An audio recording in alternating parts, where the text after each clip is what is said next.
Om Shri Gurubhyo Namaha Harihi Om.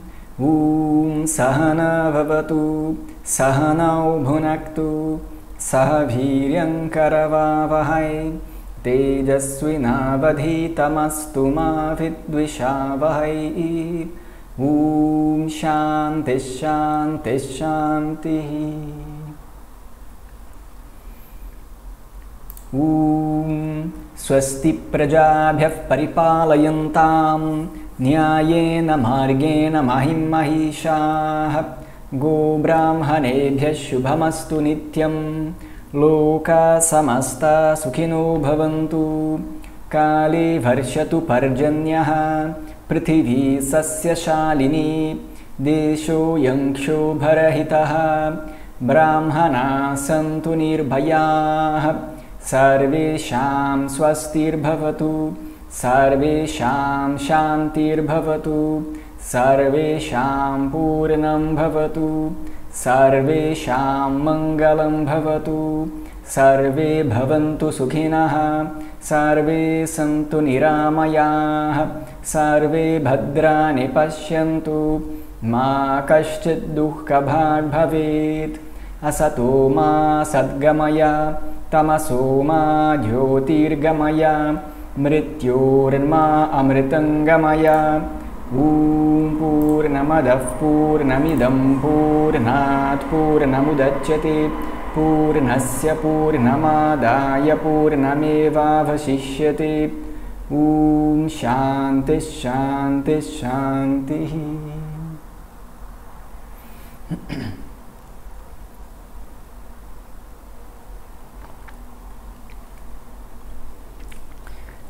Quando a gente olha para o universo, a gente se depara com o outro, primeiro de tudo, né? A experiência básica que a gente tem na vida, a experiência que a gente não tem como negar, é a experiência de que eu existo, né? É o fato de que eu existo. Eu, como um sujeito, eu existo. E a gente se depara na vida com os outros, a gente se depara na vida com situações que a gente gosta, situações que a gente não gosta. Situações que são conhecidas já pela gente, situações que são desconhecidas, são novidades. E aí a gente tem momentos em que as coisas estão mais fáceis, tem momentos em que é só problema, e aí a gente fica tomado de angústia, tomado de insatisfação. Os Vedas vão ensinar que, na verdade, os Vedas não vão ensinar, na verdade a gente vai parar para analisar, não precisa nem dos Vedas para dizer, o fato é que o ser humano, a gente vive o tempo todo tentando resolver problema. Se a gente não fizer nada, se a gente simplesmente deixar a vida, né, deixa a vida me levar, a vida leva eu, o que vai acontecendo? O que vai acontecendo é que, na verdade, o problema vai vir um atrás do outro. Não, mas uma hora a situação vai ficar tranquila. Não, mas a situação pode ficar mais tranquila ou menos tranquila, mas o fato é que sempre vai ter problema. E sempre vai ter um outro problema daqui a pouco. Eu resolvi um problema e fiquei muito bem. Não, mas daqui a pouco vai vir outro. E aí depois vai vir outro, e depois vai vir outro, e mais outro. O tempo todo a gente está tentando, de alguma maneira, uma certa satisfação, um certo bem-estar ali, uma certa paz, que parece que a gente às vezes adquire, às vezes parece que ela cai por terra e a gente perde, simplesmente perde essa paz. Então, e aí sim, aí a gente pode dizer, os Vedas vão falar que, na verdade, o universo inteiro, ele é constituído de ilusão, na verdade. A gente se ilude o tempo todo. E aí, e não parece, a gente assume esse universo como tão real, tão absoluto, tão concreto, a ponto dele poder produzir em mim uma satisfação muito grande e, ao mesmo tempo, produzir em mim dores terríveis que realmente me engolem.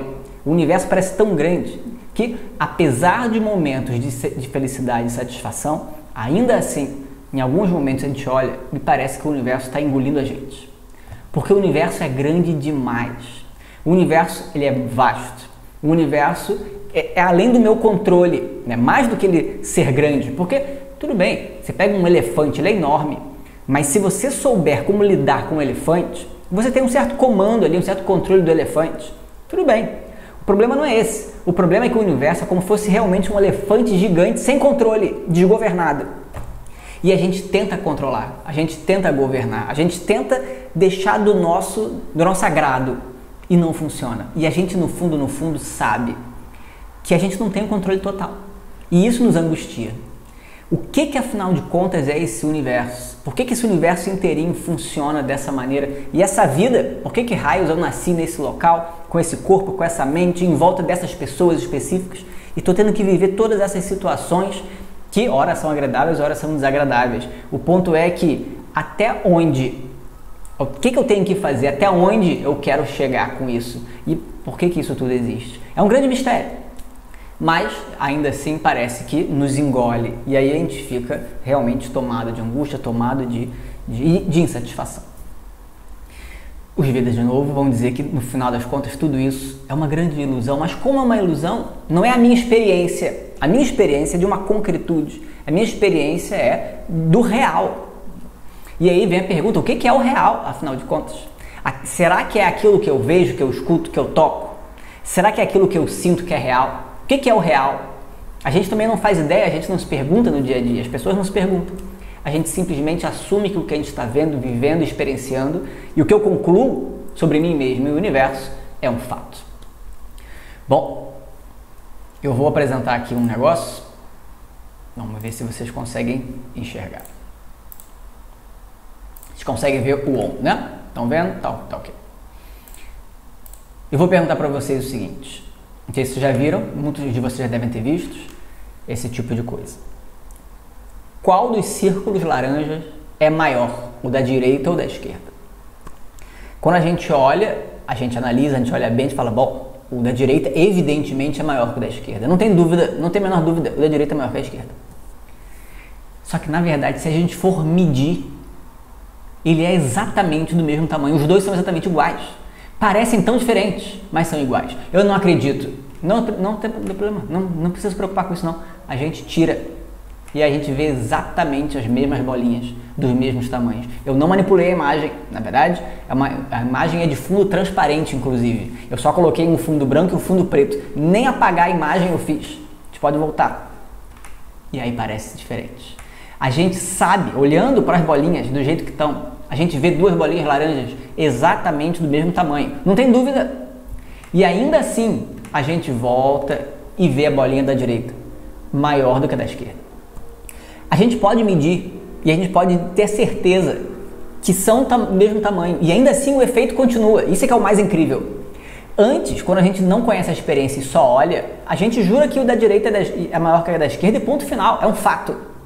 Quando a gente vê o truque, a gente realmente vê que elas são iguais. E mesmo assim, quando volta, a gente continua vendo o efeito da diferença da bolinha. Isso é uma coisa incrível. Quer dizer, parecem tão diferentes, mas no fundo, na verdade, são exatamente iguais. Não tem a menor diferença, mas parece tanto. Parece tanto. Isso é uma ilusão. Aqui a gente tem outra. Quantos objetos a gente pode dizer que tem aí? A gente vai contar, a gente tem, bom, 3 círculos pretos, um triângulo, então 4 objetos. Né? Não vamos considerar que o triângulo preto, né, enfim, seria totalmente preto e tem um triângulo branco em cima. Não, vamos considerar que é uma linha, né? O triângulo é uma linha, a linha preta, então é um triângulo. Agora a pergunta é, quantos tem agora? A gente pode dizer que tem, bom, a gente acabou de colocar um triângulo a mais, né? Então tem 4. Agora tem 5. Mas o fato é como é que a gente pode... A gente consegue enxergar o triângulo branco que foi colocado em cima. Mas o ponto é, quem foi que falou que colocaram um triângulo em cima? Na verdade eu só apaguei, né? Metade, né? Sei lá qual é a metade, não. Nem é, o que é isso? Um quarto? Nem sei se é um quarto. Um pouco menos de um quarto de círculo. E tirei ali, a gente tirou ali umas partes do triângulo preto. E ainda assim, a gente diz que entrou uma coisa nova. Não, eu tirei, eu não coloquei nada novo, eu só tirei. E mesmo assim a gente vê algo novo. Quer dizer, o triângulo, afinal de contas, ele surgiu, ele foi criado. Como é que ele pode ter sido criado no momento que eu tirei alguma coisa? Eu tirei imagem, eu não coloquei imagem. E ainda assim, mesmo pensando sobre isso, a gente continua vendo um triângulo branco em cima, né? Ilusão também. E aí a última... A gente tem uma imagem parada ou em movimento? É um vídeo que eu estou colocando ou é uma imagem parada? E na verdade é uma imagem parada. E aí não importa, se você olhar o seu olho fixo num ponto, em volta desse ponto parece estar parado. Se você mexe um pouquinho, começa a se mexer tudo, né? Desviou um pouquinho o olho, não precisa nem mexer muito. Micromovimentos que nossos olhos fazem, a gente já consegue perceber como que em volta, na periferia, está tudo se mexendo. E na verdade não está se mexendo nada. A gente está vendo se mexer, mas não está se mexendo nada. Não tem nada se mexendo. Então, realmente, esse negócio de ilusão é uma coisa incrível. Porque a ilusão parece tanto, né? Mas ao mesmo tempo não é. Se a gente for apertar um pouco, se a gente for ver com mais calma, a gente vai ver que na verdade não é bem aquilo. Será que eu posso confiar nos meus sentidos, nos meus olhos? Será que a minha conclusão é correta? E aí na verdade a gente vai ver o que os Vedas vão ensinar. Não é exatamente. Não significa dizer que o universo inteiro é falso. De maneira nenhuma o universo não é falso. Mas com certeza o universo é aparente. Ele é muito menos do que a gente acha que ele é. Ele é muito mais como o triângulo, que parece tão concreto, parece que surgiu, e aí manifestaram o universo inteiro, ele foi criado em algum momento, e agora eu vivo esse universo inteiro, lido com ele. Como esse universo foi criado? Da mesma maneira como o triângulo branco foi criado. Parece que foi criado, mas na verdade não está bem ali. Como isso é possível? Bom, a gente vive ilusão o tempo todo, e não é um problema, e a gente sabe que é aparente, e não tem problema com isso. Todo dia o sol nasce no horizonte, e aí ele dá a volta em volta da gente, se põe no oeste, e aí a gente sabe que não é assim que acontece. O sol não está se mexendo coisa nenhuma, na verdade é a Terra que está girando. Parece que o sol está se movendo, todo dia o sol está se movendo em volta da gente, e na verdade que nada, é a gente está se movendo em volta do sol. O sol está ali quietinho no canto dele, e a gente está ali rodopiando em volta dele. Então, a gente sabe, e isso não é um problema. Porque apesar da gente saber, o fato é que a minha experiência continua sendo o sol girando em torno de mim. Não tem jeito. Agora eu sei que não é, mas parece tanto. Ilusão. E mais do que isso aí é uma ilusão que não tem nada demais. Apesar de hoje em dia, inclusive, voltou a polêmica toda, né? Mas será que afinal de contas a Terra é redonda, não é? E está girando? Aí é outro papo. Mas vamos considerar, né, que é o fato. O sol está parado, né? Agora a questão toda é, isso aí não é tão problema. Existem problemas maiores, mas que têm a mesma base de efeito. Quando você se apaixona por alguém, né? Você está lá apaixonado, aí você vê aquela pessoa maravilhosa na sua frente, tão incrível, e aí ela é tudo de bom, e aí ela é tudo maravilhoso, e aí ela é perfeita, e aí perguntam para você, e sobre ela? Não, ela é incrível, a pessoa. Aí você vai descrevendo a pessoa, e tudo que acontece, lembra a pessoa. Não, porque eu fui comprar aqui um mate. Ah, mas sabe quem gosta de mate também? Fulano. Mas o que tem a ver o fulano com isso? Todo mundo, um monte de gente gosta de mate. Mas não importa. A pessoa está na sua cabeça. E aí você volta na pessoa. Claro que você volta na pessoa o tempo todo. Por quê? Porque está encantado, né? E aí o que você está vendo? Você não está vendo a pessoa de verdade. Você está vendo, na verdade, a sua projeção ali. Uma fantasia, uma imagem que você bolou ali. E aí você colou na pessoa. Coitada da pessoa, né? Tudo bem, é assim que é a vida. Depois de algum tempo também aquela imagem toda incrível desmorona. E aí você começa a ver a pessoa quem é de verdade, né? E aí, bom, aí você lida com ela como ela é de verdade, que bom. Né? Mas no início de qualquer relacionamento, como é um relacionamento pelo menos um amoroso, né? Você projeta, é um encantamento, é a paixão, né? Que vai durar um tempo. E depois ela vai dar lugar a outra coisa, que pode ser um amor duradouro. Ou não, pode ser o arranca-rabo que acabou, se não quero mais ver você na minha vida. Pode ser também. Pode ser, mas é a ilusão. Isso é um efeito, é uma ilusão. Você está vendo, jura que conhece a pessoa. Conhece nada. Você está simplesmente vendo o que você quer, né? O que você quer inconscientemente, mas é o que está na sua cabeça. Ilusão. E também, isso aí ainda é maravilhoso, pelo menos, a experiência é maravilhosa. Depois vem a desilusão, mas é maravilhosa durante. Mas existem outros tipos de ilusão que a gente faz e que não são agradáveis. Que é a ilusão que você faz quando, por exemplo, né? Quando você tem, né? A gente faz o tempo todo isso, a gente traz tanta coisa na nossa bagagem emocional, tantas experiências pelo qual a gente passou de dificuldade, de dor, e que a gente conclui tantas coisas terríveis sobre nós mesmos, sobre o mundo, e aí, ao mesmo tempo, é tão difícil de digerir que eu não quero digerir, aí eu guardo lá no meu inconsciente, nem lembro mais, tá lá, mas tá mal processado, aquilo ali tá engasgado. E aí, anos depois, aquilo lá da infância vai voltar. Como é que vai voltar? Vai voltar o tempo todo, porque é o que define nossos padrões de reação, nossas reações automáticas na vida. Simplesmente aquela dor, quando ela é cutucada, vem tudo embora. E aí vem todo aquele emocional, toda aquela bagagem, aquela carga emocional guardada, armazenada ali, vem tudo para fora no automático. Eu nem vejo, eu fico cego. E lá tô eu, revivendo aquela situação do passado, como se tivesse de novo. É um flashback. Eu tô ali naquela situação de novo, que coisa terrível. Mas ao mesmo tempo, o que está acontecendo? Não está acontecendo nada daquilo. A situação é totalmente diferente. Você não é mais a criança indefesa, você agora é um adulto. Você não está diante daquelas pessoas, necessariamente, são outras. A situação é outra. Mas ainda assim, você reage como se tivesse reagido, como se fosse aquela criança indefesa, reagindo aos pais, reagindo aos irmãos, aos amiguinhos, daquela situação terrível que você passou, mas agora você está vendo no seu chefe, nos seus colegas de trabalho, e agora? E agora que eles não têm a menor ideia da sua bagagem, da sua fantasia, e eles nem precisam saber. É sua responsabilidade lidar com a sua bagagem emocional, só que a gente não lida. E aí o que a gente faz? A gente vê essa situação atual como se fosse a situação do passado e sofre tanto quanto. Exatamente como a gente sofreu no passado, a gente sofre agora. Não está acontecendo nada daquilo, mas é como se tivesse.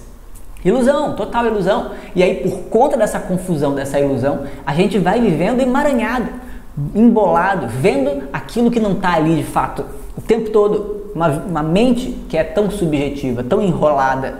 E aí, evidentemente, que o sofrimento é certo. Isso é incrível, né? Realmente isso é incrível. Então, os Vedas vão falar, né? Tudo o que a gente vive de maneira subjetiva, a gente tem que entender também, não quer dizer que o universo seja subjetivo. O universo não é objetivo. A gente tem que tentar ser o mais objetivo possível, para não ficar enrolado nas nossas projeções.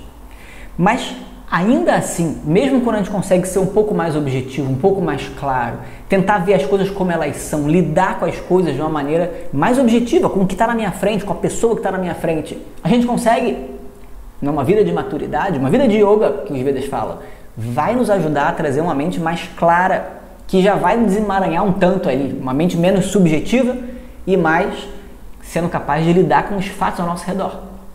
Ainda assim, o que os Vedas fazem é dar um passo a mais. Pois é, mas essa situação mais objetiva que você lida, que bom que você está lidando com ela de maneira mais objetiva, mas não pense em você que ela também é real.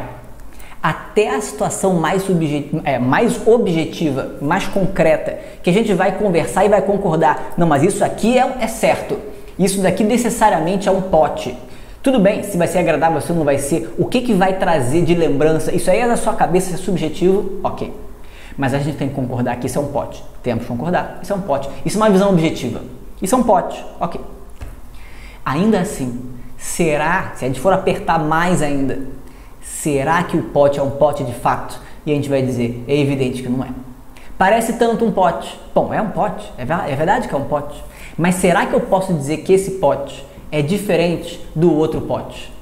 São diferentes, claro que são diferentes. Esse aqui é um pouquinho mais alto e ele é menos largo, né? Então ele tem um formato mais cônico. Esse aqui não, esse aqui é um pouco mais reto, as paredes são um pouco mais verticais.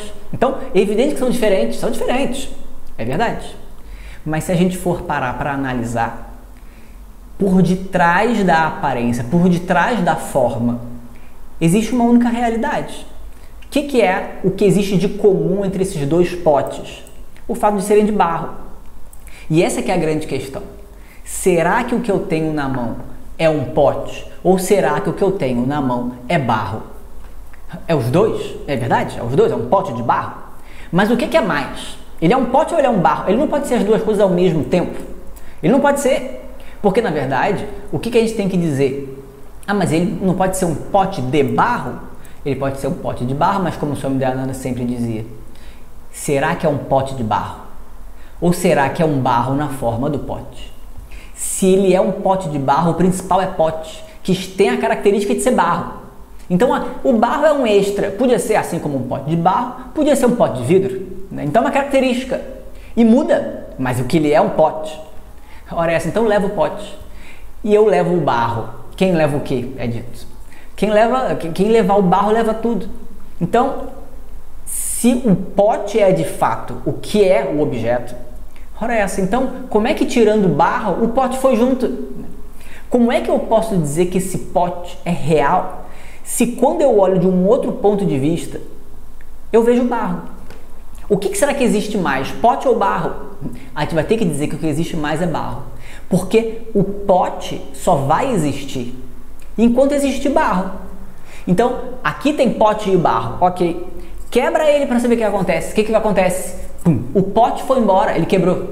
E o que sobra? O que sobra é barro.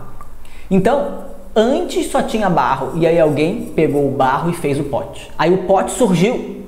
Antes não tinha pote, agora tem pote. Aí uma hora quebra e aí o pote vai embora. Agora não tem mais pote de novo. Mas, então a gente tem 3 momentos para esse pote. Não tinha pote, agora tem pote, depois não vai ter pote. Não existência, existência, não existência de pote. Foi criado, vai ser destruído. Mas antes tinha barro, agora tem barro, depois vai ter barro. Então, o que existe mais? O barro vai existir mais do que o pote, é evidente. Então, apesar das diferentes formas, eu posso colocar esse pote dessa forma, eu posso mudar até e transformar numa outra forma, e depois numa outra forma. Vocês estão me escutando bem? Tem uma sirene que está terrível aqui, mas tudo bem, dá para ouvir, tá bom. Esse microfonezinho até que capta bem minha voz. Então, eu posso ir mudando a forma à vontade, eu poderia ir mudando a forma. Digamos, tá, é claro que eu estou pegando vários objetos diferentes, mas digamos que eu pudesse ir mudando a forma, de fato, eu vou mudando. É um pote, aí agora ele é um pratinho, aí agora ele é um vasinho de planta. Nem é, porque não tem buraco embaixo. Podia, posso plantar uma planta aqui, por que não? Então, o que ele é? Ele é um vaso? Ele é um pote? Ele é um prato? O que ele é?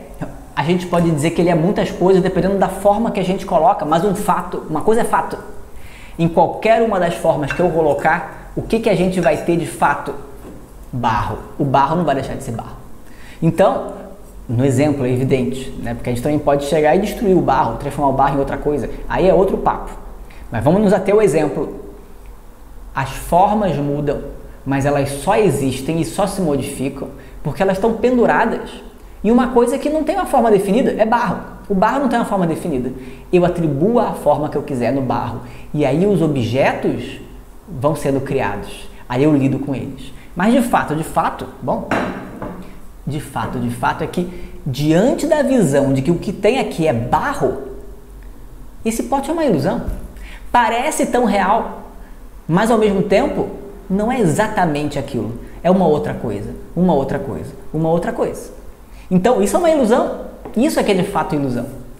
Parece real, mas na verdade, se a gente for apertar, nunca é exatamente aquilo que a gente dizia que era antes. A gente sempre vai ter uma controvérsia com relação a qualquer coisa no universo. A gente nunca vai chegar numa resposta definitiva que nunca mais vai ser revisitada. Ainda bem para a academia. Porque a ciência só é feita porque o universo tem essa característica. Senão uma hora acabou. E acharam isso. No século XIX os cientistas acharam. Descobrimos tudo que era para ser descoberto na natureza. Nós sabemos tudo, não tem mais nada a ser descoberto. Na física, né? Os físicos todos lá, crentes que aprenderam tudo. A gente descobriu o eletromagnetismo, a gente já sabe gravidade, a gente sabe tudo. Pois é, não deu. 20 anos depois vem a relatividade e a quântica e derruba tudo. Plá! E agora? Agora você tem que rever tudo, meu amigo. Porque não tem jeito. A gente sempre pode ver de uma outra maneira. E por quê? Porque o universo é assim. Parece que a gente vai conseguir pegar. Quando a gente vai conseguir pegar, parece uma nuvem. Ela passa. E aí passa. E aí passa. Ela se desmancha nas nossas mãos. De longe parece uma coisa. Olha para a nuvem. Parece uma pipoca. Você vai lá e encosta nela para você ver. Você vai atravessar a nuvem, vai sair do outro lado. Ué, cadê a parede? Cadê a superfície da nuvem? Parece que tem superfície, mas não tem. O universo inteirinho nada mais é do que isso. Uma grande ilusão nesse sentido. É um efeito. Existe algo, mas a gente vê essas várias formas. Que poder é esse? Esse poder é o que a gente chama de Maya Shakti. Maya é o poder da ilusão. A gente vê, a gente jura que está vendo, jura que é verdade, mas quando a gente chega perto, não é exatamente aquilo. É uma miragem, de fato. A própria miragem que a gente tem, a imagem popular do deserto. Aí, vocês já devem ter essa experiência, né? Não num deserto necessariamente, mas não precisa. Você pode ir num lugar muito quente, com um horizonte bem grande, uma praia. E aí o que acontece? Ou não, você consegue ver até na superfície, né? Rio de Janeiro especialmente. Tá muito quente, aí você consegue ver na superfície do carro, na superfície da casa. Você fica ali, aquele arzinho tremendo. Fica tudo tremendo, tão calor que tá. É o ar se mexendo. Mas quando você está no meio do deserto, seco, já também que o calor também deixa os nossos miolos meio esquisitos. E aí você vê aquele calor, o que você vai ver no horizonte? O que você vai ver no horizonte é água. E você vai jurar que tem água e vai correr para ver água e não tem água nenhuma. É um efeito. Então, isso é ilusão. Que poder incrível! Maya. Qual é a lógica? Da onde surge? Não surge, é uma ilusão, mas parece tanto. Realmente é um grande poder, é um mistério, é um grande mistério essa Maya. Então, dentro da tradição védica, é falado sobre a natureza do universo como sendo igual à natureza do pote de barro. Não é que ele não exista, porque apesar do pote ser aparente, ainda assim eu coloco água nele e vou carregando água por vários lugares. É muito útil, é claro que é útil, eu vou lidar com ele. Mas não significa dizer que ele seja absoluto. Ele não é absoluto, ele não vale sempre. Ele é e não é ao mesmo tempo. Parece real, eu lido com ele como se fosse real, mas eu tenho que reconhecer que ele é uma aparência, ele é um conceito, parece, mas não é. Tá? Então, dessa mesma maneira, é o universo inteirinho. Parece tão real. E aí, que incrível que é o universo. Parece que ele vai me engolir. Bom, mas como é que pode uma coisa que é aparente me engolir? Se o negócio não é absoluto, ele não vai me engolir. Isso é um grande alívio. Mas ainda assim a gente se vê iludidos, porque realmente o universo, ele é incrível, as várias formas são incríveis. Isso é que os Vedas vão ensinar. O universo, na verdade, essa multiplicidade, na verdade, não é múltiplo nada, ele é um único, ele é uma única realidade que assume a forma cósmica, assume a forma do universo. São as várias formas e a gente só vê a forma e a gente se engana. Tá? Então, esse poder, esse universo inteiro, essa base de realidade na forma do universo, através de uma lógica, através de um poder de manifestar essas várias formas e fazer as várias transformações, o próprio movimento, a gente vê o universo inteirinho, as formas assumem uma existência, como o triângulo que parece que existiu, mas na verdade é um efeito, a gente vê. E aí as coisas parecem diferentes entre si, como as duas bolinhas laranjas, que parecem tão diferentes, mas se a gente for olhar com calma, são exatamente iguais, mas parecem diferentes. As diferenças no universo. E se movimentam, a dinâmica inteira, tudo começa a entrar em movimento dentro de uma ordem, como aquelas espirais que a gente viu, que parecia se mexendo, parecia um bando de cobras se mexendo, mas na verdade nada mais é do que os meus próprios olhos, aquele efeito todo fazendo tudo parecer andando. Assim é o universo, tudo se movimenta, tudo surge a multiplicidade, mas no fundo é só um único livro de limitação estável, firme, que não nasce e que não morre. Que eu tenho que descobrir. Enquanto eu não descubro esse que está por detrás, eu sofro, porque eu só vejo a morte, a destruição, eu só vejo modificação, eu não consigo me apoiar em nada. Tudo parece que muda muito mais rápido do que eu posso acompanhar, muito mais rápido do que eu posso controlar realmente. É só sofrimento. Eu sou pequeno, eu sou incapaz, eu não sou suficiente para esse universo. Eu sofro. Quando a gente descobre aquilo que está por detrás das formas, aí agora as formas já não são um problema. Assim como o pote, que tudo bem, eu posso ver o pote, não tem problema nenhum, não deixo de ver o barro. Agora eu posso ver o pote. Então, da mesma maneira, eu posso ver esse universo, reconhecendo o que existe por detrás, sem realmente ser enganado. Eu continuo vendo os efeitos, mas sem ser enganado. Isso é realmente uma sabedoria. Então, dentro dessa tradição, esse divino, é dito, esse Ishvara, como é chamado, aquele que tudo governa, esse divino, que é essa ordem cósmica, que mantém o universo inteirinho funcionando através dessa mágica, desse seu poder que é Maya Shakti. Esse divino, quando é colocado quando é visto desse ponto de vista das formas, desse poder de manifestar, esse Maya Shakti, esse poder de manifestar todas as formas, ele é visto como feminino. O feminino é considerado, dentro da tradição védica, o feminino ele é associado com o poder, com a capacidade, com o movimento, com as várias formas, a multiplicidade, que é o encantamento, é uma beleza, na verdade é um encantamento desse universo. Por detrás a gente tem que reconhecer a unidade, mas ainda sendo essa unidade, esse divino se manifesta como múltiplos. E aí então é chamado Devi, aquela que é brilhante. Aquela que é brilhante porque realmente é especial. É aquela luz que brilha no coração de todos os seres, parecendo tantos seres diferentes. Mas na verdade, só existe um único ser. É essa Devi. Eu sou Devi, todos nós somos Devi. Não tem diferença nenhuma. A diferença está na forma. Então, a gente precisa reconhecer. Essa Devi também, ela é chamada, como a gente vai ver, ela é chamada Chandi. Chandi significa aquela que rasga. Aquela que rasga de uma maneira violenta. Então, ela é passional, ela é furiosa, ela é quente. Então, que a gente vai ver nas histórias, realmente, ela não é brincadeira. Ela é furiosa, porque ela é Shakti, é o poder de manifestação, de criar, de manter, de destruir também. Ela é esse poder todo. Shakti é aquilo que mantém o universo inteirinho em funcionamento. Tudo isso é nada além de Shakti, esse poder. Essa Maya que faz o impossível acontecer. Porque é impossível. Como é que o um consegue se manifestar em vários e ao mesmo tempo continua sendo um? Porque não tem como a unidade se transformar em várias, de fato. É ilógico. Mas ainda assim, continuando sendo o que ela se manifesta como inúmeras. Isso é um mistério. Isso realmente é um poder incrível. Isso é Shakti. Então, ela, a partir dessa unidade, ela cria a dualidade, a multiplicidade. O que é a dualidade? A dualidade básica é a minha experiência de sujeito e objeto. Isso é a dualidade. Eu posso reduzir o universo inteirinho a uma única coisa, objeto.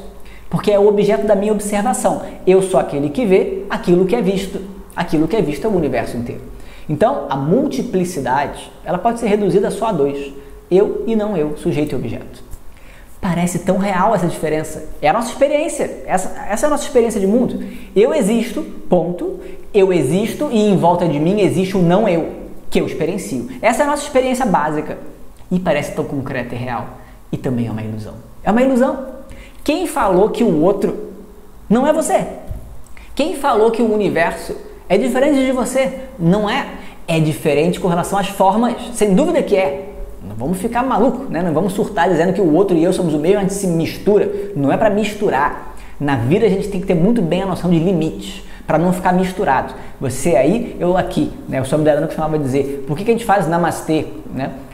Meus germes, seus germes. Você fica com seus germes aí, eu fico com os meus germes aqui. Ponto final, né? Claro que é uma piada, mas é uma diferença. A gente tem que entender os limites.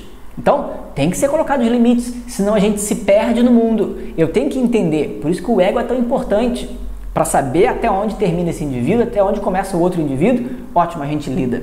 Mas a gente tem que entender que isso tudo é uma aparência. Por detrás dessa aparente diferença, o que existe é só uma unidade. E essa unidade sou eu, e portanto é você também. Portanto, eu e você somos exatamente o mesmo. Eu e esse divino somos exatamente o mesmo por detrás das formas. Isso tem que ficar muito claro. Então, essa Devi é essa unidade que é a verdade do universo e que ao mesmo tempo como que corta, como que divide. Por isso Chandi, ela como que rasga essa unidade, essa realidade, fazendo existir milhões de objetos como se fossem reais. E ainda assim ela continua sendo uma única, porque essa divisão, ela é aparente, não é uma divisão real. Essa manifestação é um efeito, é uma ilusão. A gente vê a multiplicidade, mas na verdade é um grande efeito, um grande truque de mágica dessa Maya Shakti, desse divino, na forma dessa ilusão. Fantástico, realmente incrível. Tá? Então, a gente se embaralha, realmente o universo é incrível, é uma mágica incrível. A gente se embaralha, a gente consegue até reconhecer que é uma ilusão, como a gente viu. Quando a gente não sabe que é uma ilusão, a gente fica cego e a gente sofre, porque acha, vai um show de ilusionismo, aí o ilusionista vai lá e corta a mulher no meio. Aí o que você diz? Você fica apavorado, como é que ele cortou a mulher? Chama a polícia. Não, você está acreditando naquela ilusão e você está achando que é real. Não é real. Tanto que ele se auto-intitula ilusionista. Não é um truque de mágica. Não é um truque, vou cortar a mulher, vem ver. Não, o açougueiro vai cortar a mulher. Não, não é isso. É ilusionismo. Parece que a atendente vai ser cortada. O título já diz, é um show de ilusão. Ninguém vai ser cortado aqui. E aí você sabe que é uma ilusão. E mesmo assim você vê. Olha que coisa incrível. Você não se assusta se você sabe que é uma ilusão. Você está livre da ilusão, não é um problema. Os efeitos negativos da ilusão, que é você ser tomado e ficar angustiado porque a mulher foi cortada, esses efeitos caem por terra. Porque a causa desse sofrimento de ver a mulher cortada e ficar apavorado, qual é a causa? Não é a mulher ser cortada. A causa é a ilusão. É você se confundir, é você se embaralhar. Esse embaralhamento é o problema. Mas no momento em que eu consigo saber reconhecer que é uma ilusão, o efeito continua, eu continuo vendo a mulher dividida no meio. E aí, sabendo que é uma ilusão, aí eu posso agora apreciar. Que coisa incrível, parece mesmo. E aí você se diverte, porque é incrível. Então, da mesma maneira, quando a gente reconhece a verdade por detrás das formas, a gente não deixa de ver as formas. A gente continua vendo o universo inteirinho como ilusão. Mas agora a gente sabe que é o truque dessa Devi. Que coisa incrível. E agora eu posso viver a minha vida plenamente, sabendo que esse universo inteirinho, essas formas todas, nada mais são do que um truque, nada mais são do que formas dessa Devi, que eu posso apreciar. Agora eu não me engano mais. Agora eu posso apreciar e viver a minha vida realmente como ela é, em paz, posso viver plenamente apreciando esse universo. Tá? Então, realmente essa Chandi, essa Devi, ela é aquela unidade que é livre de limitação. E ao mesmo tempo o poder de manifestar todo esse universo e iludir, os seres são iludidos por ela. Ao mesmo tempo que ela é ilusão, que torna todo mundo confuso e aí sofre. Ao mesmo tempo é só através dela que a gente consegue ir além. Ela é o conhecimento que revela pra gente a sua verdadeira natureza, além das formas. E aí, então a gente consegue contemplar essa Devi em toda a sua natureza, em todo o seu esplendor, toda a sua glória. Reconhecer que, na verdade, ela sou eu mesmo, não tem diferença. Tá? Então, é o ensinamento de Vedanta, esse é o autoconhecimento, é o que os Vedas ensinam, é o que eles propõem realmente em termos é o que eles podem oferecer pra gente em termos da liberação, a liberação do estado de sofrimento. Tá? Bom, a gente vai estudar então nesse curso esse texto chamado Devi Mahatmya. A gente não vai estudar, não é uma aula de Vedanta. Na aula de Vedanta a gente vai pegando e vendo verso a verso dos textos. O Devi Mahatmya é um curso de simbolismo, então a gente não vai ver exatamente verso a verso e nem precisa, quando a gente pega na verdade os textos das histórias na mitologia, né? É muito pesado a gente ficar vendo verso a verso. Não porque o conteúdo é pesado. Em Vedanta o conteúdo é muito mais profundo porque ele é explícito.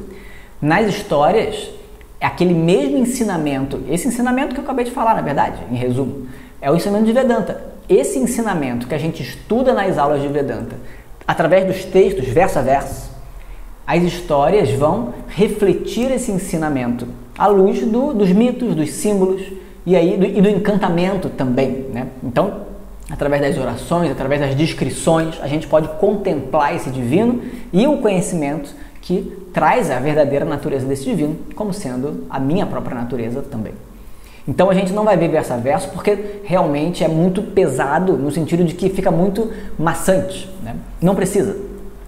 Mas a gente vai passar ao longo de todo o texto, vendo as várias histórias e, eventualmente, a gente vai parar em alguns cantos, né? Algumas orações, e aí sim, nas orações a gente vai poder analisar, a gente vai ter algumas aulas especiais em que a gente vai só analisar o canto quando ele chegar, porque aí sim o canto ele revela algumas coisas muito interessantes e muito bonitas e vale a pena ver um tanto dos versos, tá? Essa que é a proposta desse curso, tá? A gente vai ver então esse Devi Mahatmya, como é chamado.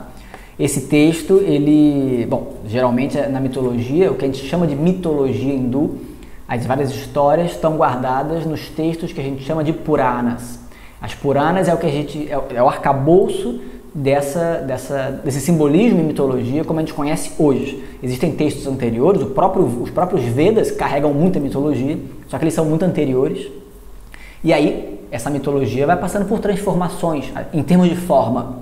E aí, as Puranas, então, que são as histórias que eram contadas oralmente ao longo dos vários milênios, elas são recontadas ao longo do tempo, naturalmente. E aí, então, num certo período da história da Índia, da história dessa tradição, esses mitos são compilados nessa forma como a gente conhece hoje, chamadas Puranas. E assim elas ficaram, tá? Tem várias Puranas diferentes, e cada uma com o seu foco, mas todas elas tendo a mesma base, refletir o ensinamento védico de autoconhecimento, a visão sobre esse divino, uma vida de Yoga e Vedanta, uma vida de maturidade e autoconhecimento. Esse é o principal. Tá? E as histórias vão refletir exatamente isso através de ensinamento explícito, mas através também do simbolismo, do significado simbólico das várias histórias, das várias imagens que a gente pode usar para poder meditar. Tá? O Devi Mahatmyam, apesar de ser um texto purânico, né, ele é dentro da Purana, mas apesar disso ele não constitui uma Purana em si. Né? Algum tempo atrás a gente viu nessa turma a Vishnu Purana, né? Nesse mesmo molde. A gente vai seguir mais ou menos os mesmos moldes desse curso que a gente viu da Vishnu Purana. E aí a Vishnu Purana, ela era Vishnu Purana. A gente viu de início ao fim, claro, pelo menos as partes principais, porque ela era muito grande, mas era Vishnu Purana em si. Né? E aí, do início ao fim, a gente viu o principal. O Devi Mahatmya ele não constitui um texto em si mesmo, ele faz parte de uma Purana. Ele não é uma Purana em si, ele faz parte de uma Purana chamada Markandeya Purana. A Markandeya Purana, aí sim, é um texto completo, de início, meio e fim, e aí ele tem todos os pré-requisitos, tem toda uma classificação para ser uma Purana, tem que falar sobre os mitos de criação do universo, a constituição, as várias eras, né? Tem toda uma definição para ser uma Purana, tem que passar por alguns tópicos. O Devi Mahatmya, ele é uma seção, uma parte de dentro da Markandeya Purana, ele é retirado. É um trecho da Markandeya Purana em que o sábio da história, chamado Markandeya, esse Markandeya conta para os seus discípulos vários assuntos, que são os assuntos da Purana. Então a Purana em si já é um diálogo, geralmente as Puranas são um diálogo entre mestre e discípulo. E aí no meio do caminho, ele fala sobre, a gente vai ver um pouco melhor quando a gente entrar no texto, claro, mas ele fala então para os seus discípulos sobre as histórias de Devi, a importância de Devi. E é tão importante, essas histórias, esses capítulos dessa Purana ficaram tão importantes com relação a Devi e a toda a devoção centrada nas formas femininas que foram com o tempo retiradas da Markandeya Purana. Esses capítulos foram removidos da Markandeya Purana e ganharam uma autonomia. Foram chamados então Devi Mahatmyam, a grandeza de Devi. São 700 versos, 13 capítulos que formam então, abrangendo 700 versos.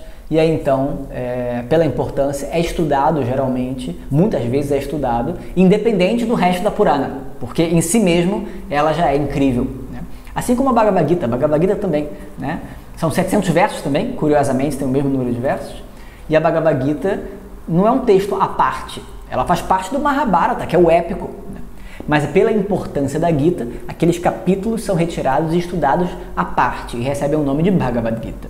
Então Devi Mahatmya segue essa mesma lógica, tá? E aí por isso, o Devi Mahatmya não vai ter todos os pré-requisitos para ser uma Purana, porque ela sozinha não é uma Purana, ela vai contar uma parte, né? Vai ter uma parte importante da Purana, e aí então vai falar, são basicamente as histórias principais que a gente conhece sobre Devi, tá? Era para ter escrito um negócio, mas eu esqueci no slide, mas tudo bem, eu vou escrever aqui. O Devi Mahatmya, ele tem alguns nomes, né? Vou escrever de preto.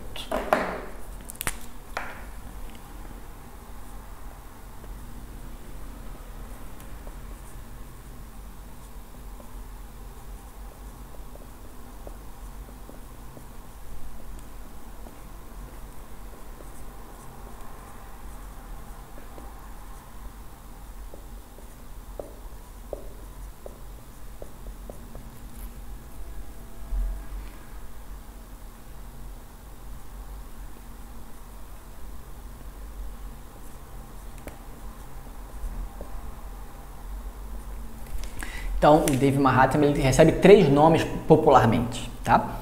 Devi Mahatmya, que é o mais, nem sei se é o mais conhecido, mas geralmente é o mais oficial, por assim dizer. Devi Mahatmya, que é a grandeza de Devi. Mahatmya é a grandeza, então é a grandeza de Devi. Ele também é muito conhecido pelo nome de Durga Saptashati. Saptashati, Sapta é 7, Shati é 100, então são 700. Durga Saptashati são 700 versos sobre Durga, que é Devi. Né? E também ele é chamado de Chandi. Chandi é o nome dela. Né? Então Chandi é o texto que fala sobre Chandi, essa Devi que é poderosa. Tá? Então são os 3 nomes que geralmente o texto recebe. E ele então, são 13 capítulos, E aí ele é muito interessante porque ele é dividido numa certa estrutura. O primeiro capítulo forma a primeira parte. Depois a gente tem a segunda parte, que são do capítulo 2, 3 e 4. 2 a 4 é a segunda parte. E depois a gente tem a terceira parte, que é do capítulo 5 ao 13. Tá? Então, eu vou escrever aqui. Cada um é dedicado a um aspecto dessa Devi.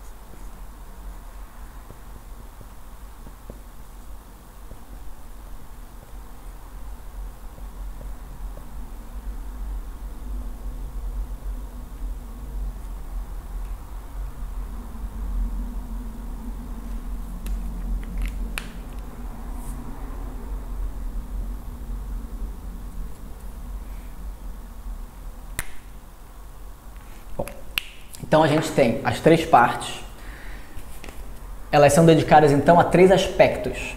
Mahakali é a primeira parte, Mahalakshmi é a segunda parte, Mahasaraswati é a terceira parte. Não são exatamente as três Devis como a gente conhece. Geralmente as Devis são três principais, né? Que é Durga, Lakshmi, Saraswati. Né? Durga às vezes é visto como Parvati também. E aí então, bom, são as três esposas de Brahma, Vishnu e Shiva, que é o criador, mantenedor, destruidor. E aí então, Durga é todo o poder de ação, Durga ou Parvati, é o poder de ação. Lakshmi é toda a prosperidade, toda a riqueza, né? E Saraswati é o conhecimento. Existe uma correlação, mas aqui a gente está falando de uma maneira muito mais cósmica, tá? Então, é Mahakali, por isso o Maha vem antes, porque o Maha é para dizer que é cósmico. Mahakali, Mahalakshmi, Mahasaraswati, o ponto de vista não é que as Devas são esposas de ninguém. Na verdade, o que a gente vai dizer é que, no máximo, é que os Devas são maridos delas. É isso que a gente pode dizer, né? Mas o foco é Devi. Que história é essa? Né? Então, Mahakali, Mahalakshmi, Mahasaraswati são os três princípios cósmicos que podem ser associados às três Devis, mas aqui é muito mais do que simplesmente o conceito que a gente costuma ter. São as mesmas, é evidente, porque Devi é Devi, tá? Mas aqui entra todo num esquema, tem uma ideia também do próprio mito de criação, com base em Devi e tudo mais, tá? Mahakali, então, é dito que Mahakali se manifesta, e aí então tem a primeira história que a gente vai ver no primeiro capítulo. Depois Mahalakshmi se manifesta como Durga. É interessante por isso que... Mas não, que confusão, como é que Durga aparece como Mahalakshmi? Como é Mahalakshmi aparece como Durga? Bom, você está falando de princípios cósmicos, a gente não está falando da deidade que aparece. Durga, nesse sentido, é um aspecto desse princípio Mahalakshmi, que não é exatamente Lakshmi, como a gente vê, mas não é. Tá? Então é para entender nesse sentido do conceito, tá? A gente não deve ficar confundindo, essa aqui é a lógica. Mas não se preocupem, tá? Então, Mahalakali, Mahalakshmi e, por fim, Mahasaraswati se manifesta como as últimas histórias, tá? A primeira é um capítulo, a segunda são 3 capítulos, a última são 9 capítulos. 9 mais 3, 12, mais 1, 13 capítulos, tá? E é interessante, isso é muito relevante, porque a gente tem um é a unidade, depois a gente tem 3, a gente pula 2 porque a dualidade a gente não está interessado, a gente vai para 3, né? Os Vedas, o 3 é um número védico, tudo é 3, passado, presente e futuro, né? A Terra, a atmosfera e o céu, é sempre 3, né? Então 3 é um número auspicioso, 3. E depois 9, 9 é 3 vezes 3, dá 9. E ao mesmo tempo, também é 8 mais 1, 8 é o número de Devi geralmente, porque são as 8 direções do espaço, enfim, por outros motivos também, mas basicamente você tem as 8 direções do espaço, né? Os pontos cardeais e colaterais, que representam o universo, a forma. Então é o universo manifesto. E aí que existe um a mais, que a gente não vê. É a nona parte que a gente não vê, que na verdade não é um extra, na verdade é a base. É a base que a gente não vê. Então 9 é um número, apesar do 8 estar ligado sempre com Devi, Durga está sempre associada com o número 9. Né? E aí o 9 é para isso. 8 porque essas são as formas, mais um para dizer que ela é a pura consciência que está ali por detrás, livre de forma, e a gente deixa de ver. Então 9 é um número especial para Durga. Tá? Então, tudo relevante, tudo tem um significado. Tá? Também, essas 3 representam associadas ao processo, né, a própria vida, uma vida de Yoga e Vedanta. Né? Então, o que é falado? É falado que a gente tem início, a gente começa, quando a gente começa ignorante. E aí o que acontece? A gente busca uma mente clara. E com uma mente clara, então a gente consegue entender um pouco melhor, buscar por aquilo que realmente a gente quer, que é a liberação do estado de sofrimento. E aí a gente alcança o meio, que é o quê? Que é o ensinamento de Vedanta, o ensinamento védico, que vai nos trazer o entendimento sobre quem eu sou, que é o autoconhecimento. Então, as 3 que aparecem nessa sequência também retratam, também refletem essa vida de Yoga e Vedanta. Primeiro, Mahakali é aquela que é destruidora, aquela que elimina, aquela que consome tudo. E aí o que ela consome? Ela consome os obstáculos da minha mente, a minha confusão mental, todo tipo de obstáculo. Ela elimina os obstáculos da mente. Depois, Mahalakshmi, o que ela faz? Ela abençoa a minha mente com riquezas da mente. Então, ela torna a minha mente fértil, uma mente clara, com as qualidades, uma mente meditativa, uma capacidade de ter os valores universais, poder ficar firme nos valores, uma capacidade de Dharma, uma capacidade de contemplar o universo como ele é e ter uma certa paz. Uma mente clara, uma vida de yoga vai eliminar os obstáculos da mente e nos trazer uma qualificação, uma maturidade. E aí depois Mahasaraswati. Mahasaraswati vai trazer, então Saraswati é o conhecimento, é escutar o ensinamento, colocar para dentro essa visão que os Vedas nos oferecem, e aí então, tendo entendimento daquilo que foi escutado, eu questiono, eu entendo, eu trago para a minha vida, eu contemplo essa visão, e aí então, finalmente, tendo passado por tudo isso, o resultado, naturalmente, é o autoconhecimento, a descoberta desse livro de limitação, que é Devi, que sou eu. Tá? Então, isso é retratado no Navaratri, no grande festival de Navaratri. Não é à toa que a gente está começando esse texto hoje, né? No final do mês a gente vai ter o Navaratri. E o Navaratri são 9 noites, exatamente o mesmo significado. 3 dias, os 3 primeiros dias dedicados a Durga, que é Mahakali, né? Para eliminar os obstáculos da mente. Os 3 dias seguintes dedicados a Lakshmi, que ela possa abençoar a minha mente com as qualidades, com qualificação. Os últimos 3 dias dedicados a Saraswati, que o ensinamento seja compreendido, que ele possa entrar na minha mente. E aí o último dia, o 10º dia, o dia da vitória, em que se celebra a aquisição do autoconhecimento. Afinal de contas é o objetivo último dessa tradição da vida. Tá? Também no Navaratri é muito comum, é um festival, o maior festival para Devi, né? Então realmente é um festival muito importante. O festival de Navaratri, ele é comum, é tradicional as pessoas cantarem o Devi Mahatmya. Então é muito interessante, porque na verdade o Navaratri acaba sendo nada mais do que uma reprodução, é um reviver esses mitos nessa sequência, né? E a gente traz para a nossa vida e a gente vive os mitos. Isso é na verdade o objetivo do mito, a gente poder viver, trazer para a gente e viver o mito, né? Então a ideia dos festivais é essa também, a gente medita, a gente reflete, a gente faz as orações, a gente traz para a nossa vida e a gente é o protagonista, a gente é Devi, né, nesse sentido, que a gente possa então ter esse autoconhecimento em última instância. E o Devi Mahatmya, ele é cantado, é uma disciplina, ele pode ser estudado, né, que é o que a gente vai fazer, a gente vai ver as histórias, só de ouvir as histórias a gente já é abençoado, mas a gente pode meditar nas formas e nas imagens. A gente não vai meditar na aula, porque é uma aula, mas a ideia é um processo de análise para trazer à luz o significado.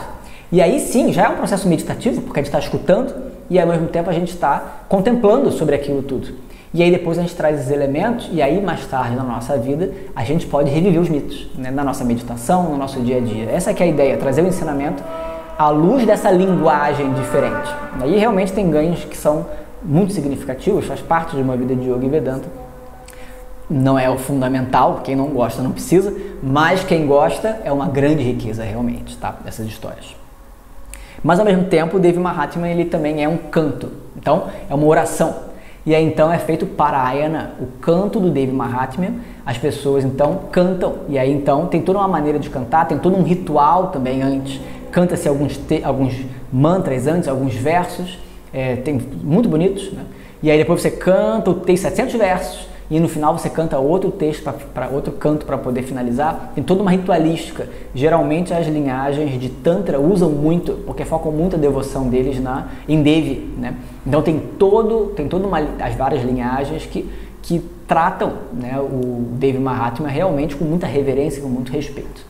Não é a minha linhagem, não é a minha tradição, é o Sampradaya, minha linhagem é Advaita Vedanta. Então a gente não costuma fazer esses cantos, porque a gente não aprende, né? Mas a gente não tem como deixar de falar e prestar toda a nossa reverência para essas tradições, porque na verdade, assim como a gente olha para as Upanishads e para a Gita com muita reverência, que são os textos que a gente estuda, também o Devi Mahatmya, ainda que não seja um texto que a gente estuda como Vedanta, né, ainda assim é da tradição, é nosso sem dúvida, né, então não tem problema nenhum, eu não estou falando nada de errado, você veja bem. Mas ao mesmo tempo a gente tem que, a gente não canta, né, não tem essa prática ritualística da repetição do canto, que tem outras tradições, tá? Então a gente não vai fazer isso por isso também, porque afinal de contas não é minha tradição, enfim, não faz sentido eu ensinar o que eu não sei. Mas a gente pode trazer, esse tipo de estudo que a gente vai fazer, é trazer à luz uma visão de entendimento, uma visão do significado por detrás, e é isso sim, sem dúvida nenhuma, porque o texto vai refletir o ensinamento de Vedanta, vai refletir o ensinamento védico. Tá? Tudo bem até aí? Tá. Bom, antes da gente cantar, então, antes da gente fazer cada uma das aulas, a gente sempre vai ter um canto inicial, pedindo as bênçãos de Devi e as bênçãos do próprio texto, afinal de contas. A gente tem que fazer uma reverência. E eu vou cantar, eu vou colocar também a imagem, depois, quem continuar no curso naturalmente, eu vou mandar tudo bonitinho para a pessoa poder ter e poder cantar junto, tá? Hoje eu só vou mostrar na tela e vou cantar, e a gente vai falar um pouquinho dele, mas na aula que vem já vai ter o texto em si. Então, esse é o verso, tá? A gente canta então. Ya Chandi Madhukaita Bhadi Daitya Dalani Ya Mahisho Eu vou cantar de novo. Ya Chandi Madhukaita Bhadi Daitya Dalani Ya Mahisho Mulini Ya Dhumrekshana Chanda Munda Matani Ya Rakta Bijashani Shakti Shumbha Nishumbha Daitya Dalani Ya Siddhidatri Para Sadevi Navakoti Murti Sahita Mampatu Vishweshwari. É um canto, não é tão fácil de cantar, mas com a prática se canta. E é um texto que é uma parte do chamado Chandi Dhyanam, meditação em Chandi. É comum se cantar antes do texto. E a gente vai cantar então antes de todas as aulas pedindo as bênçãos. E basicamente é muito interessante porque ele mostra... Deixa eu só tirar a logo que tá em cima, né? Pronto.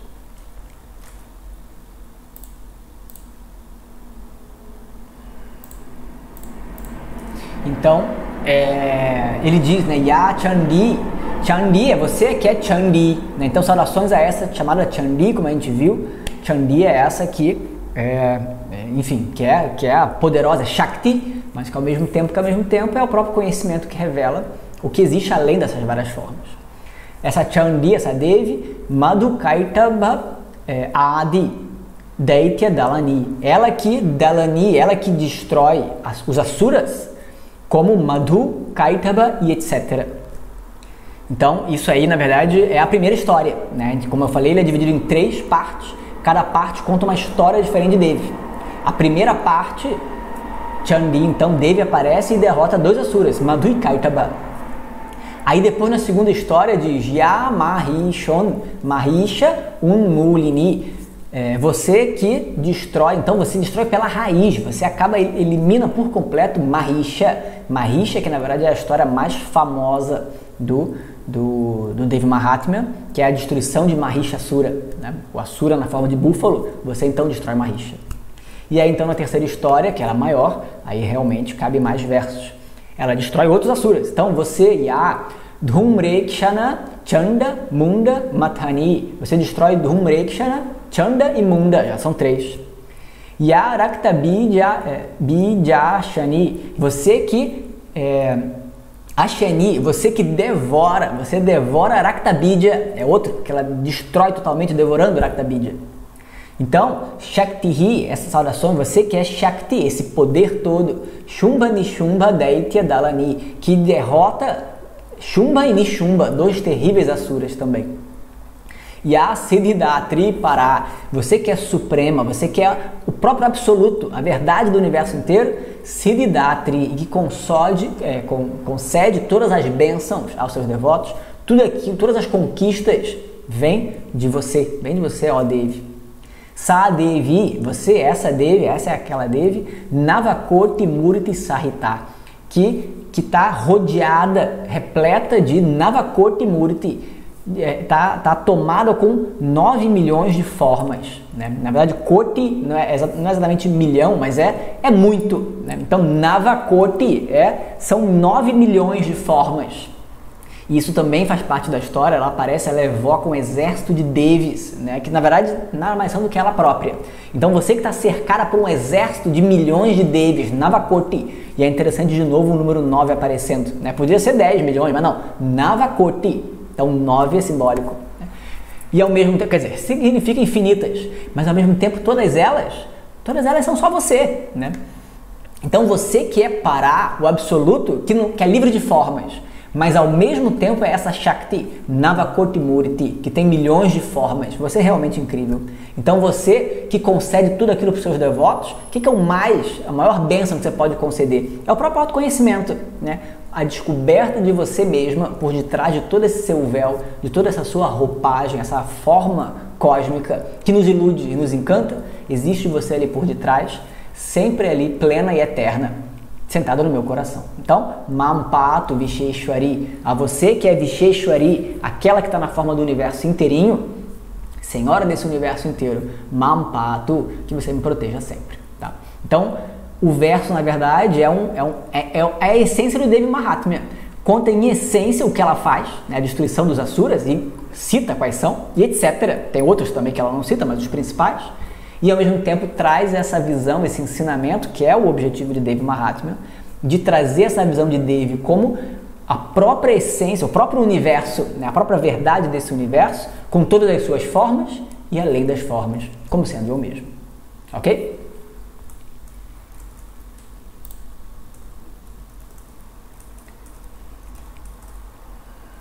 Bom, e aí então, para a gente poder terminar essa aula, a gente vai começar um tanto da história, tá? Muito breve. A gente vai dar uma introduzida e a gente para a aula. A história do Devi Mahatmya, como eu falei, ela é um diálogo entre mestre e discípulo. É Markandeya. Markandeya é um rishi. Ou são os sábios do passado, os que trouxeram os Vedas em meditação, eles vislumbraram os mantras védicos. Markandeya é um famoso. E aí ele tem uma Purana, que é a Markandeya Purana, porque ele é o professor da Purana. Ele vai lá e conta sobre tudo isso, sobre todas essas histórias, sobre esses mitos, para os seus discípulos. E aí então ele fala para um discípulo chamado Krasushtuki Bhaguri, é o nome dele. E aí então o discípulo está perguntando várias coisas e Markandeya vai ensinando. E no meio de uma explicação sobre os Manus são os primeiros seres humanos de cada era. Então as várias eras têm, enfim, tem toda uma lógica de cálculo de tempo, que a gente não vai entrar aqui porque nem dá, nem precisa. Mas tem todo um cálculo do calendário hindu, é muito complexo. E ele também é definido em várias eras que ficam dentro de outras eras, são várias classificações. Uma das classificações em termos de era é chamada Manvantara, é o período de cada Manu. Então é quando você tem um ser humano, um ser que rege a humanidade. E de tempos em tempos, quando vira a era, tem um outro Manu que rege. Tá? E existia, então ele vai falando sobre os vários Manus, e aí ele fala sobre um Manu específico, que é o da próxima era, né? Diz que a nossa era, a nossa Manvantara, ela é regida por Vaivasvata Manu, que é o filho do Sol, né? E diz que é Surya, o grande Surya. E diz que a próxima era, a próxima Manvantara, vai vir o irmão dele, que também é filho do Sol, mas ele é chamado Savarani Manu, que é o próximo. Não veio, mas vai vir depois. E aí então, falando sobre os vários Manus, ele quer saber, então o discípulo quer saber sobre a história, como é que esse Savarani Manu virou Manu, né? Como é que ele conseguiu esse posto, essa grandeza, essa bênção, né? E aí então, é assim que começa a nossa história, é assim que começa o Devi Mahatmya. Então começa dizendo Markandeya fala para o seu discípulo, ele diz que Savarani, o filho do Sol, o filho do Sol com Chaya, a sombra, né? É interessante que uma das esposas do Sol, são duas esposas, uma das esposas é Sanguinya, que é a luz, é o conhecimento, né? Sanguinya, é a mente consciente, né? E a outra é Chaya, que é a sombra, é claro, porque sempre tem luz, tem sombra, não tem jeito, que é a mente inconsciente, né? Então representa também a nossa mente consciente e inconsciente. O filho do Sol com a sombra, Chaya, é chamado Savarani Manu. Esse Savarani Manu, então, vai ser o próximo Manu. E aí ele diz, escute, então, de mim, como é que foi que ele adquiriu esse nascimento, essa benção. Então diz que existia, nas mãos de Mahamaya, foi Mahamaya é a grande ilusão, é Devi, Mahamaya que abençoa ele, então. E aí diz, então, que há muito tempo atrás existia um rei chamado Suratha.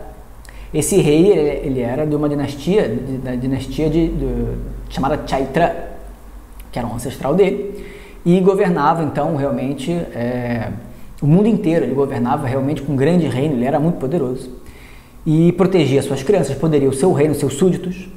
Só que existiam os inimigos, ele tinha alguns inimigos, um reino rival, que eram de grandes guerreiros também.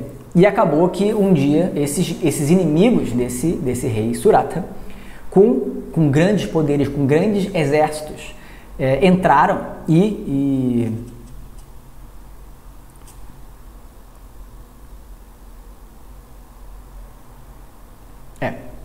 ele foi destruído, né? Na verdade, ainda que Suratha tivesse um exército muito maior, esses inimigos, que eram esses guerreiros terríveis, ainda que tivessem menor número, conseguiram derrotar as tropas de Suratha e eles foram para a cidade de Suratha, dominaram a capital de Suratha e realmente dominaram tudo, eles realmente dominaram o reino de Suratha. E aí então o rei foi tomado de angústia, ele foi derrotado.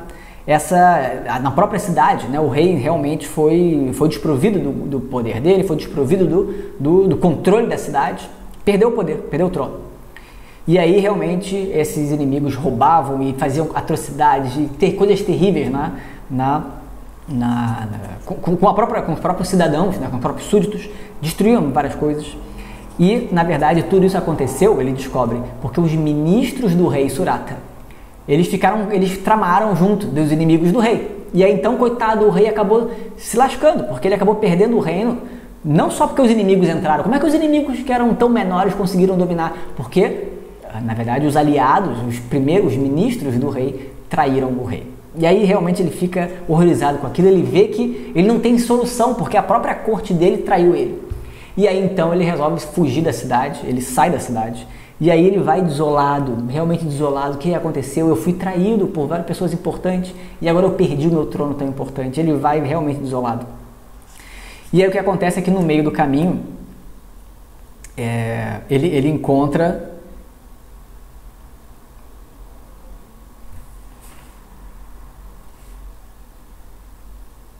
Ele encontra, então, no meio do caminho, ele vai na estrada, ele encontra um ashram. E aí um ashram de um rishi chamado Medhas. E aí, bom, ele fica tão desolado que ele resolve se aproximar do Rishi Medhas. E aí vai perguntar para ele, vai dizer, por favor, você me dê as suas bênçãos, você está tão em paz aqui, é um Rishi, afinal de contas. E aí ele fica um tempo ali tentando absorver aquela situação, tentando viver ali um pouco de paz.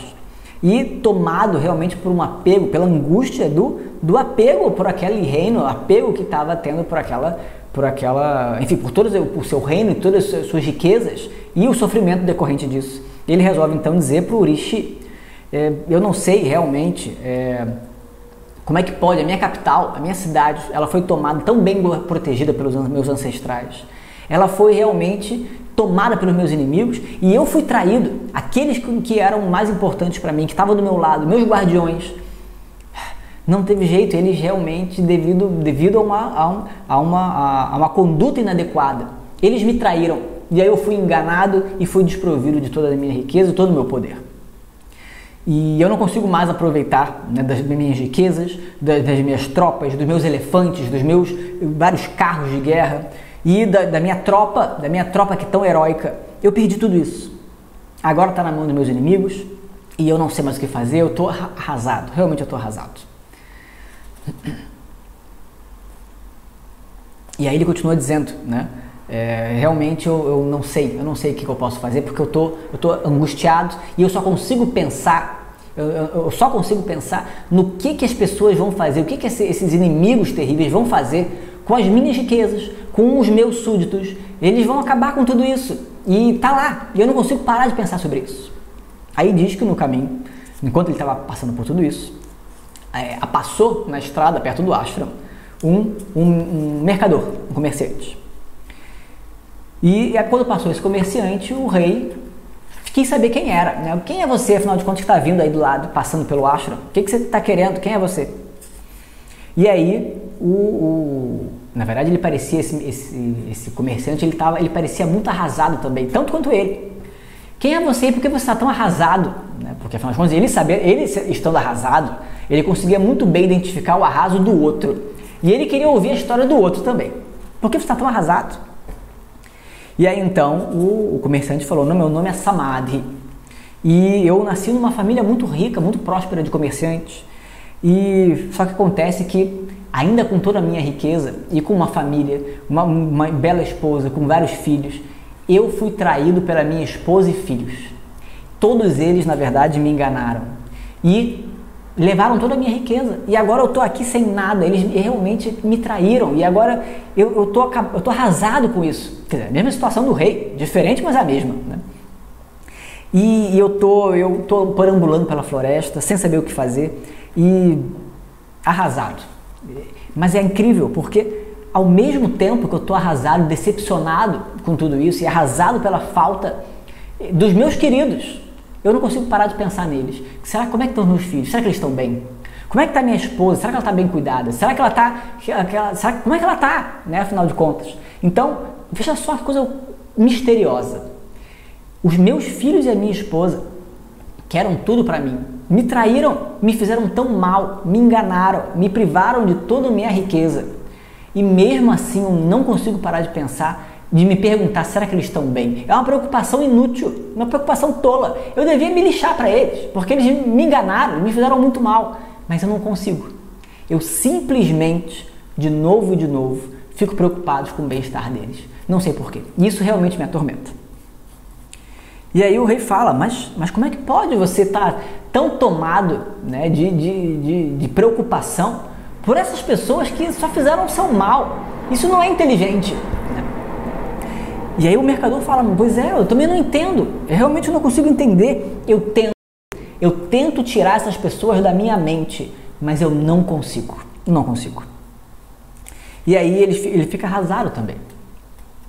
E aí ele resolve então perguntar, já que ele estava ali, né, ele senta do lado do rei Surata, e aí ele pergunta para Medhas Purishi, por favor me responda, me diga, como é possível a gente ficar tão apegado a esses que nos fizeram tão mal e ao mesmo tempo a gente não conseguir largar, por mais que a gente esteja sofrendo, a gente não consegue largar devido a esse apego. Surata estava apegado às suas riquezas, enquanto que Samadhi, o comerciante, estava apegado, na verdade, aos seus queridos, né? Apegado a essas pessoas. E agora? Né? Markandeya então responde, vocês, na verdade, ele diz, na verdade,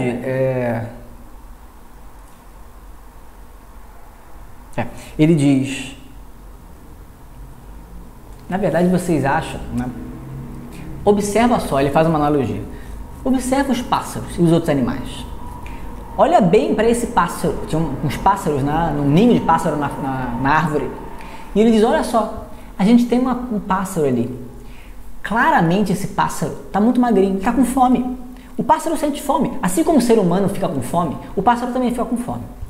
E assim como o ser humano, o pássaro também sabe das coisas. Você acha que o pássaro não sabe? O pássaro sabe.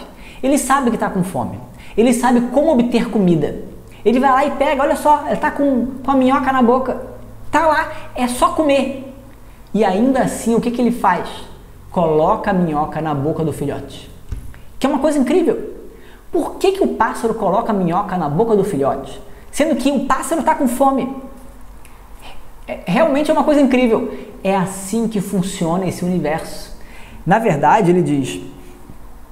Na verdade, pensa bem. Por que o ser humano quer ter filho? O ser humano acaba tendo filho e coloca uma expectativa enorme em cima dos filhos. Ele quer obter alguma coisa dos filhos, quer obter o amor dos filhos, quer obter alguma coisa, de alguma maneira os filhos vão abençoar. Na Índia, então, os filhos vão fazer os rituais finais de morte. As pessoas sempre pensam em obter alguma coisa. A gente sempre pensa de alguma maneira, sempre tem uma lógica, mas ao mesmo tempo é uma ilusão. Porque você acha mesmo que o filho vai, de alguma maneira, você acha que ele vai realmente atender nossas expectativas? É uma ilusão. E mesmo assim a gente está lá fazendo. Mesmo assim a gente ama. Mesmo assim a gente faz tudo isso.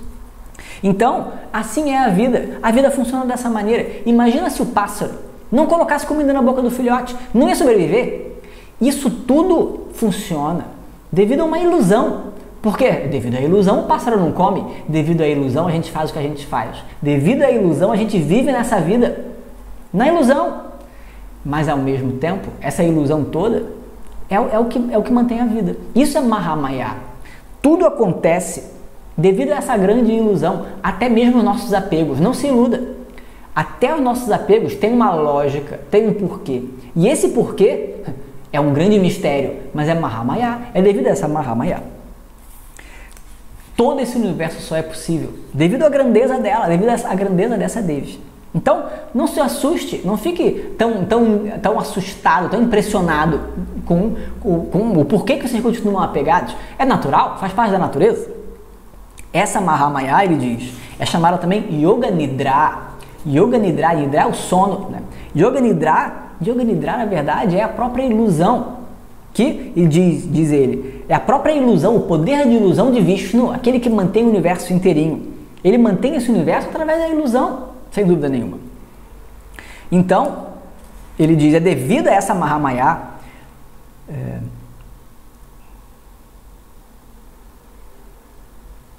Mahamaya, com esse poder tão incrível dela, ela consegue direcionar até mesmo a mente dos mais sábios. Até os mais sábios, eventualmente caem numa ilusão e conseguem cair, né? Pum, estão ali de repente se veem iludidos. Por quê? Porque é Maya. Na verdade, ela é muito maior do que qualquer coisa. Ela cria o universo inteiro, mantém o universo inteiro se movendo e também destrói o universo inteiro. Ela também, ao mesmo tempo, ele diz que abençoa o ser humano quando ela está satisfeita, quando ela olha para a pessoa e de alguma maneira a pessoa precisa de algo, ela vai lá e abençoa com a necessidade, com aquilo que ele deseja. É ela que abençoa também com a moksha, a liberação final, com a descoberta daquilo que existe além dela mesma, que é a ilusão. Ela é a ilusão. Ela mostra o que existe além da ilusão. E o que existe além da ilusão é só ela também. É ela que faz tudo isso. Então, ela realmente é o conhecimento último e a causa da liberação, aquele que é eterno e, ao mesmo tempo, a causa do apego e do nascimento contínuo, de novo e de novo, em outras vidas, a manutenção desse universo. Tudo isso é ela. Ela é realmente a soberana do universo inteiro. E aí, então Surata diz para... Ele está encantado. E ele diz para Markandeya, mas quem é essa Devi que você chama de Mahamaya? Como é que ela surgiu? Como é que ela atua? Né? Qual é a natureza dela? Qual é a forma dela? E de onde ela vem? Né? Então, por favor, eu quero ouvir isso tudo de você, porque eu quero saber quem é essa Mahamaya que faz tudo isso acontecer, afinal. E aí, então, o Rishi diz, né? Ela, na verdade, é eterna. Ela se manifesta, assume a forma do universo inteirinho. Portanto, o universo inteirinho é permeado por ela, nada além dela. E ainda assim, sendo uma única, ela se manifesta de maneiras infinitas, todas as formas. Então, escute de mim, você me escute a manifestação, as manifestações que de fato que ela fez, que ela se manifestou, as manifestações que ela obteve, para poder ajudar os devas, para poder concluir e abençoar os devas com aquilo que eles precisavam nesse universo. Você escute então de mim, que eu vou contar todas as histórias. E aí então, ele vai começar a contar a primeira história de fato, que a gente vai ver naturalmente na aula que vem, tá?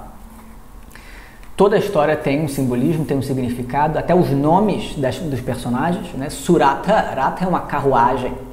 Surata, Su é aquele que é muito bom, quer dizer, Surata é aquele que tem uma carruagem muito incrível, bonita.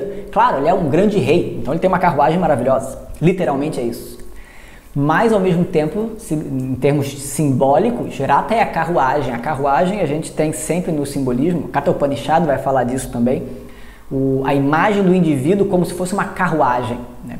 Então os cavalos são os sentidos que levam a gente a fazer as ações, as rédeas são a nossa mente e o cocheiro é o nosso intelecto.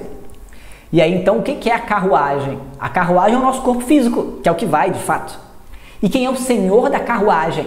O senhor da carruagem é o Atma, é o eu livre de limitação que nada faz, mas ao mesmo tempo sem o qual nada funciona. Para que serve uma carruagem sem o senhor da carruagem? Não adianta de nada, né? Então o senhor da carruagem não faz nada. É a carruagem que anda, o cocheiro que comanda, a rédea que bate no cavalo, o cavalo que anda. Mas é devido ao senhor da carruagem que tudo funciona. Então dessa mesma maneira, somos nós, né? O carro que anda é o corpo, os sentidos, tudo. Mas existe o Atma, o eu, o sujeito, que é livre de limitação, que tem que ser descoberto. Surata, então, ele é o indivíduo, né? Mas é um indivíduo que, apesar de ser esse ser livre de limitação, que é o Atma, ele não sabe. E aí, então, ele está preso e apegado ao próprio corpo, né? Então, às próprias sensações, as experiências que eu obtenho com o meu corpo. São as riquezas. Esse é o apego dele, né? Enquanto que o Samadhi, que é o comerciante, ele está apegado a outro tipo é apego da mesma maneira, mas ele não está apegado às experiências do mundo e às satisfações do mundo e ao corpo, mas ele está apegado ao emocional, né? Então é o amor que está apegado às pessoas, aos filhos, à esposa, que também é uma forma de apego, e aí também ele se confunde. Então é a confusão que a gente tem, a gente se confunde a nossa identidade com o corpo. Eu acho que eu sou o corpo, eu acho que eu sou a minha mente. E aí, devido a essa confusão, eu sofro. Esse é o grande apego, na verdade. É a visão de mim mesmo como sendo o corpo e a mente. Esse é o maior apego de todos, a visão errada de mim mesmo. E aí, então, a gente vai ver que ao longo da história, o ensinamento sobre essa Devi e sobre a liberação final, sobre o próprio conhecimento, vai ser passado. E no final, naturalmente, eles vão ser abençoados. E isso essa que é a ideia, né? A gente poder ir além do apego do corpo e a mente. É isso que retrata simbolicamente a história. Tá bom? Paramos aqui então, continuamos na aula que vem. Purnamadav Purnamidam Purnat Purnamudachyate Purnasya Purnamadaya Purnameva Vashishyate Shanti Shanti Shanti Harihi Shri Gurubhyo Namaha Harihi